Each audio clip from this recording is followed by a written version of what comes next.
Olá, tudo bem com você? Estamos aqui num local muito especial no NASP Campus Engenheiro Coelho.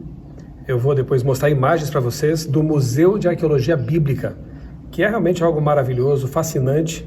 Minha família e eu estivemos aqui, visitamos o local e fomos guiados aqui por uma das curadoras do museu, que é a Karina de Oliveira Prestes, doutora em arqueologia pela Andrews, Universidade de Andrews, e atualmente trabalha aqui no NASP Campus Engenheiro Coelho. Karina, tudo bem? Tudo bem, é um prazer estar aqui com vocês. Nós estamos lá de fora do museu, você pode ver pelo cenário que é uma réplica da tumba que teria abrigado o corpo de Cristo, né, quando da ressurreição.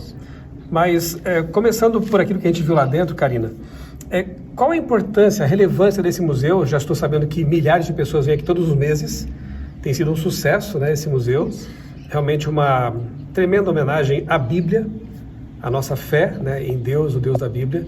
Qual é a relevância desse museu especificamente? O MAB, né? Então, esse museu é o primeiro museu de arqueologia bíblica que a gente tem na América Latina, né? Então, o nosso objetivo é que as pessoas se apaixonem pela Bíblia e levem o nome de Deus. E eu acho que isso tem acontecido. Eu tenho visto várias pessoas vindo e amando, e até pessoas que às vezes estavam um pouco afastadas, elas vêm e ficam apaixonadas por Deus de novo. Então, esse é o objetivo, levar pessoas a Deus. Não tem como passar por essa visita e não ter a fé reavivada, né? Lembra para nós, aí, são muitas peças, né? O acervo é bem grande, bem interessante. Vale a pena você vir aqui fazer planos, trazer uma caravana, vá ao site do museu e verifique ali como fazer essas visitas, porque realmente é muito importante. A nossa fé, obviamente, é alimentada pelo contato com Deus, com a palavra, pela oração, mas o que eu gosto, né, dessa nossa fé cristã e adventista especificamente, é que não é uma fé no vácuo, né?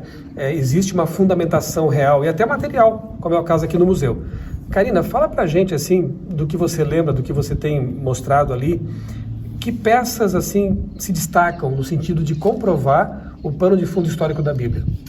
Olha, a gente tem algumas coisas que eu acho que mais chamam atenção. Primeiro, os escritos do Mar Morto, né? A gente tem algumas réplicas dos fragmentos dos escritos do Mar Morto. E os escritos do Mar Morto foi um grande achado, né, do século passado, que mostraram que o texto bíblico não foi adulterado por 2000 anos. E isso nos dá a certeza, a segurança que se não foi adulterado nesses 2000 anos, a gente pode confiar antes também. Então, esse é um deles. E eu acho que o que mais toca o nosso coração são as inscrições, porque agora elas trazem esses nomes bíblicos para a gente. Então a gente tem inscrições da Pedra Mecha, que também é chamada de Pedra Moabita, que agora menciona o nome do Deus de Israel, Jeová, Yahweh, e menciona o nome de Israel também. Então isso nos dá, e isso é uma inscrição fora da Bíblia, de um rei pagão, está mencionando agora esses nomes.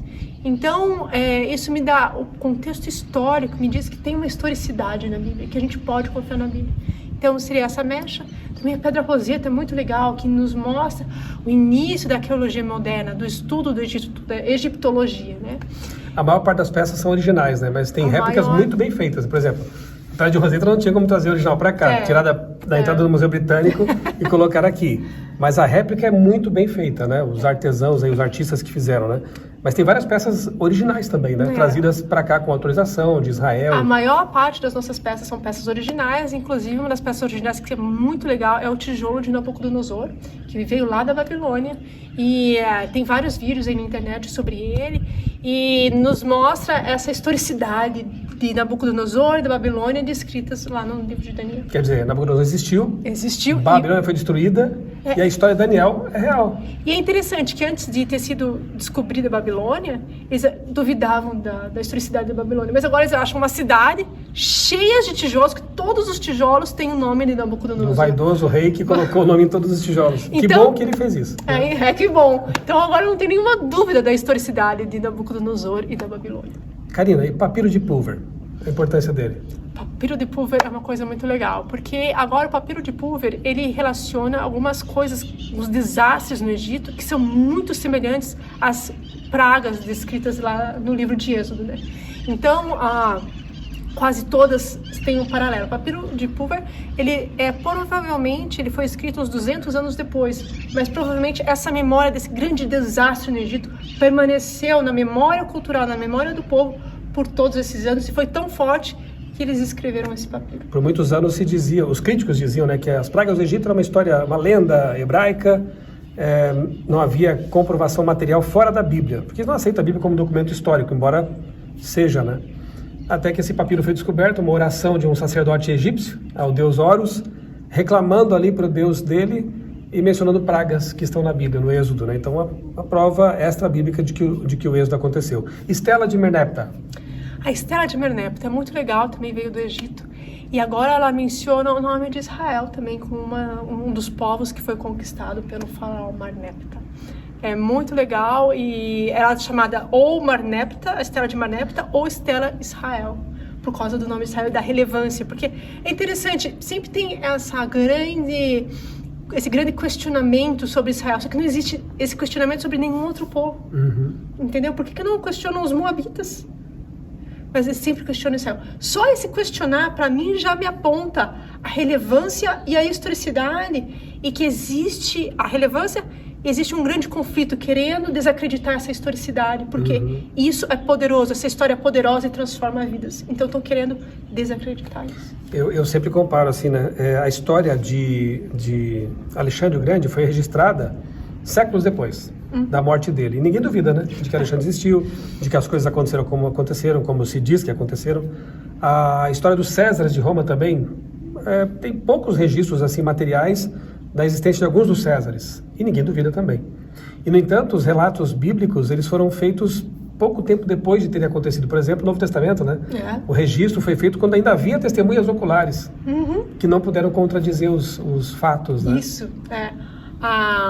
Isso é muito interessante, porque como você falou dos Césares e de Alexandre o Grande, mas também ninguém questiona os escritos de Platão, de Aristóteles. Ninguém questiona que, será que foi adulterado, será que não foi?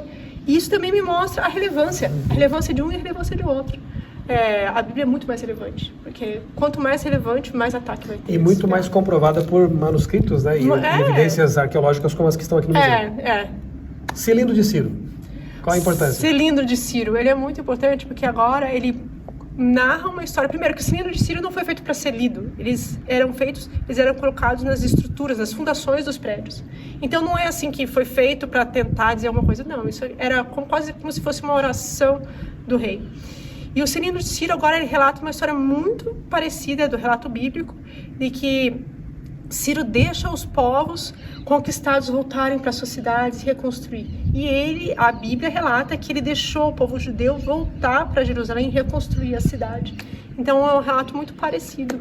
E isso nos mostra a historicidade do relato bíblico. Um último, né?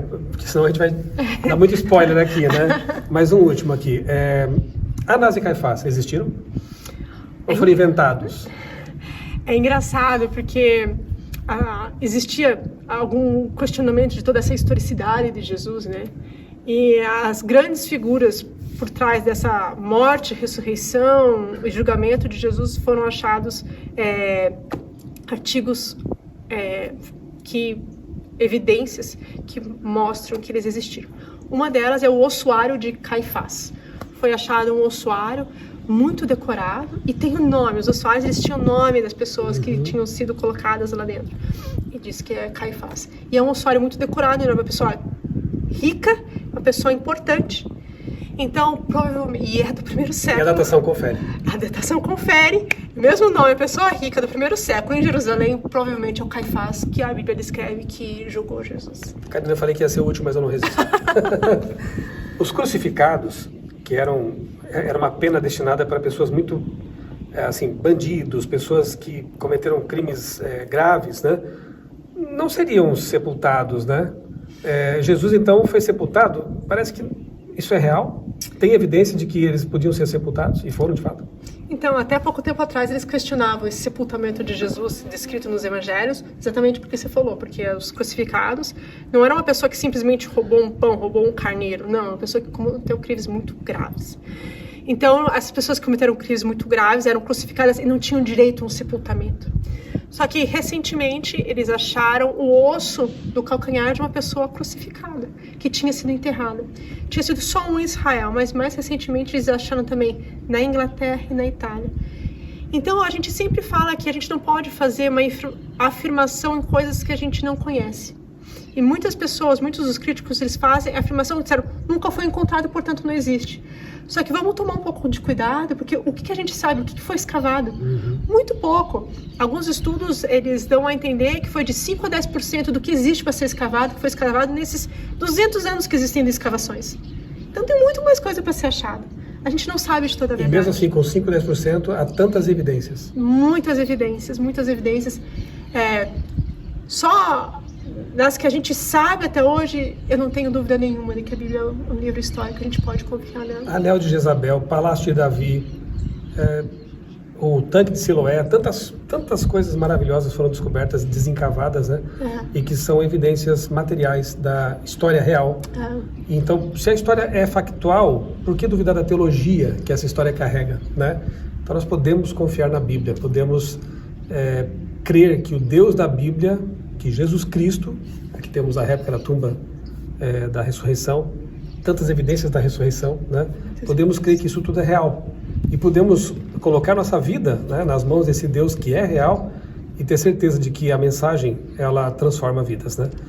Falando em transformação de vidas, Karina, você que já tem guiado aqui pessoas por esse museu, centenas, milhares de pessoas, qual tem sido a reação delas depois de visitarem esse local? Dá a impressão que a arqueologia, ela ajuda a provar a historicidade bíblica, mas a maior parte do nosso trabalho a gente não acha nada que toque. A maior parte a gente não acha uma pedra roseta. A maior parte são coisas normais. Então, você mesmo escavando encontrou algumas coisas interessantes? Encontrei coisas interessantes. Mas o mais legal é que a Bíblia se torna real. Quando a pessoa vem para cá, vê essas grandes pedras que mostram a historicidade, mas agora você consegue entender mais como as pessoas viviam. A Bíblia começa a ter uma textura, começa a ter cor, começa a ter cheiro, começa a ter gosto, começa a ter 3 dimensões, 4 dimensões, começa a ficar muito viva. Se os amigos que estão nos assistindo agora, uma amiga que está assistindo agora esse vídeo, quiser visitar o museu, qual é o primeiro passo? O que você tem que fazer? Se quiser trazer aqui um grupo de pessoas, alunos, estudantes, o que podem fazer? Então, vai lá no site do MAB e lá você pode, se é individual, você pode comprar o seu ingresso, mas se você quiser trazer um grupo, tem um formuláriozinho bem fácil de preencher, você já agenda e a sua vida. Aceitamos com todo prazer, vocês vão ser muito bem-vindos aqui no nosso museu. Aí, ó, anota a dica, viu? E eu quero aqui aproveitar, né, aqui no meu canal, para agradecer aqui o NASP por ter sediado um sonho, né? A vocês, os curadores do museu, que têm feito um trabalho muito bonito, e o Dr. Rodrigo Silva, de modo especial, né? Por esse empenho todo, né? De tanto tempo. E agora temos esse sonho aqui realizado. Deus seja louvado por isso, né? Amém. E estão todos convidados a fazer aqui uma visita e ter a fé renovada aqui no Museu de Arqueologia Bíblica do NASP, né? Um museu que é pioneiro na América do Sul. Obrigado, Karina. Obrigada, eu. Deus abençoe muito vocês. Um abraço. Deus abençoe grandemente a sua vida e também a sua família.